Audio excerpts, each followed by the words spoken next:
بسم الله الرحمن الرحيم يا أيها المزمل قم الليل إلا قليلا نصفه وانقص منه قليلا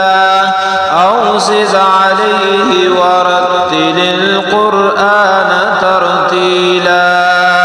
إنا سنلقي عليك قولا ثقيلا إن ناشئة الليل هي أشد وطئا وأقوم قيلا إن لك في النهار سبحا طويلا واذكر اسم ربك وتبتل إليه تبتيلا رب المشرق والمغرب لا إله إلا هو فاتخذه وكيلا واصبر على ما يقولون واهجرهم هجرا جميلا وذرني والمكذبين أولي النعمة ومهلهم قليلا إن لدينا أنكالا وجحيما وطعاما ذا غصة وعذابا أليما يوم ترجف الأرض والجبال وكانت الجبال كثيبا مهيلا إنا أرسلنا إليكم رسولا شاهدا عليكم كما أرسلنا إلى فرعون رسولا فعسى فرعون الرسول فأخذناه أخذا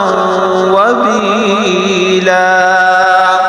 فكيف تتقون إن كفرتم يوما يجعل الولدان شيبا السماء منفطر به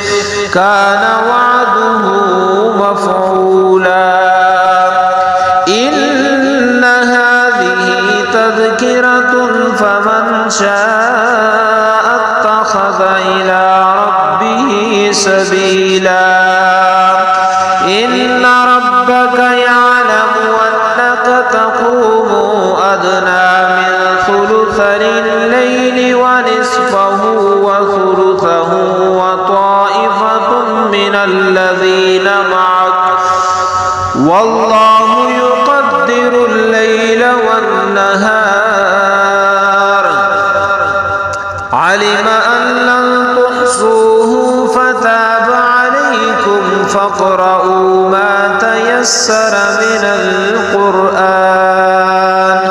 علم أن سيكون منكم مرضى وآخرون يضربون في الأرض يبتغون من فضل الله وآخرون يقاتلون في سبيل الله فاقرؤوا ما تيسر منه